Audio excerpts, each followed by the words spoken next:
Сайн байцгаана уу, намайг Бэклопс гэдэг. Өнөөдөр бид Декогийн аав гэж хэн бэ? Одоо ингээ ажилт нөө эсвэл All Might уу эсвэл Alpha нөө. Өнөөдөр бид тийм таамагласан тийм бичлэг хийх болно гэд тэгээд бэлдсэн байна. Тэгээд юу вэ да?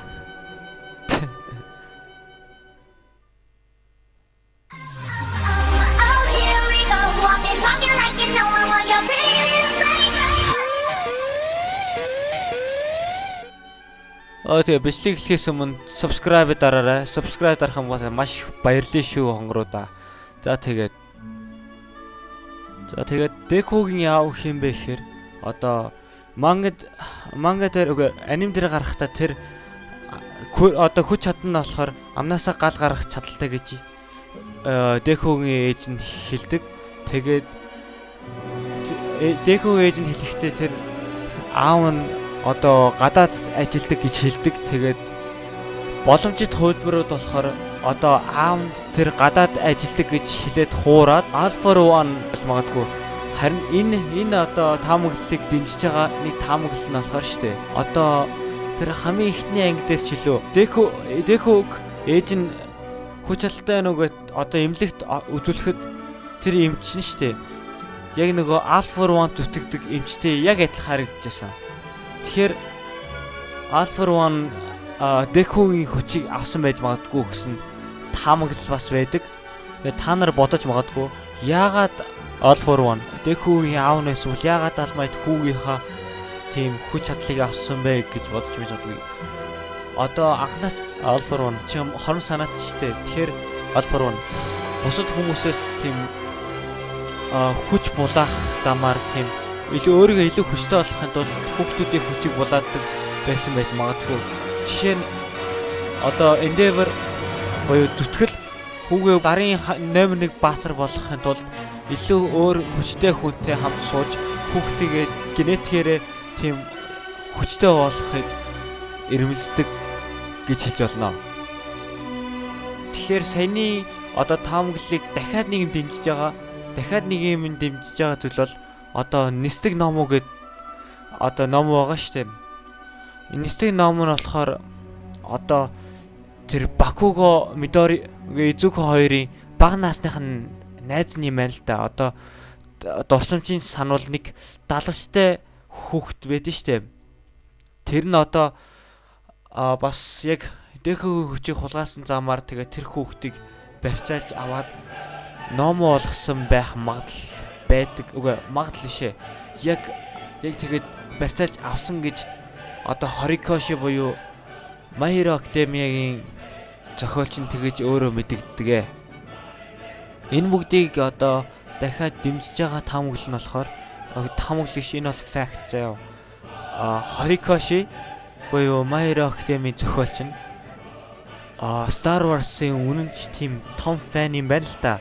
Тэгээд одоо зарим байдлаар одоо яг харагддгүй ч гэсэн анимыг нь одоо My Hero Academia-г үзвэл зарим дөрүүд яг Star Wars-ын дөрүүтэй адилхан байдаг. Жишээ нь Gran Torino болохоор Yoda, тэгээд Izuku Midori болохоор штэ. Luke Skywalker, тэгээд босод дөрүүд байгаа. Тэгээд Obi-Wan болохоор All Might, хамгийн гол нь болохоор штэ Darth Vader нь штэ. Alpha One одоо тэгэхээр яг харуул штэ Obi-Wan Luke Skywalker-ыг одоо ингээд сургадаг. Тэгээд Obi-Wan сайн сургаж чадахгүй болохоор Luke-ыг Yoda-д одоо захидаг. Яг энэ шиг My Hero Academia дээр штэ Alpha One одоо Midori-г сайн сургаж чадахгүй болохоор Gran Torino-д даатгаж тийм бүр илүү хүчтэй болох гэж оролдог. Бас өөр юмараа юу найдлах юм бэ гэхээр штэ. Obi-Wan Darth Vader-тэй тулдаад Obi-Wan ялдаг. Тэгээд одоо тэгтээ тэр үед штэ Darth Vader амьд байдаг болохоор тэгээ буцаж иргэн ирдэг. Яг энэ шиг адилхан My Hero Academia дээр All Might Alpha One-тэй тулдаг. Тэгээд All for One одоохондоо амьд зүгээр шоронд байгаа болохоор штэ.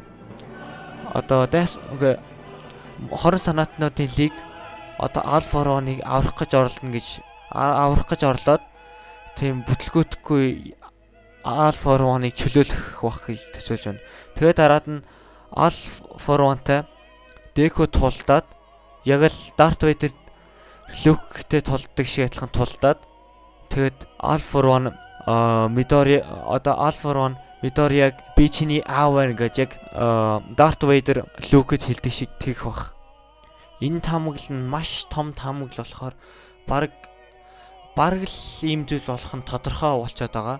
Тэгэхээр ерөнхийдөө бол All for One-ыг Deku-гийн аав гэж төсөөлж болно. Гэхдээ энэ зүйлийг ганц нисааж байгаа зүйл нь болохоор штэ. Хэрвээ Deku-гийн аав нь саяхан гэртээ ирсэн бол All for One Deku-ийн аав байх боломжгүй. Яагаад гэвэл тэрнээс өмнө All Might All for One-тэй тулдаад All for One-ийн нүрийг одоо гимтээгээд ямар ч юмгүй болгосон штэ. Тийм болохоор All for One гэртээ буцаж ирэх боломжгүй гэсэн үг. Тийм болохоор энэ ганц л нисааж байгаа зүйл юм. Гэтэ Midori-гийн аав зүгээр энгийн ажилтан байж магадгүй, эсвэл про хиро ч байж магадгүй. Эсвэл тийм про хиро тагнуулж хийж магадгүй болохоор юу ч болж магадгүй Horikoshi өөрөө л шийднэ. Тийм болохоор тэгээд бид нэр аниме үзээд тэгээд мангага уншихаас өөр арга байхгүй те. За тэгээд таалагдсан бол лайк дараад, subscribe дараад тэгээд дараад нь ямар таамаглалын талаар ярих вэ гэд доор комментээр бичээрэй. Тэгээд түр зүртэй баяртай. Bye.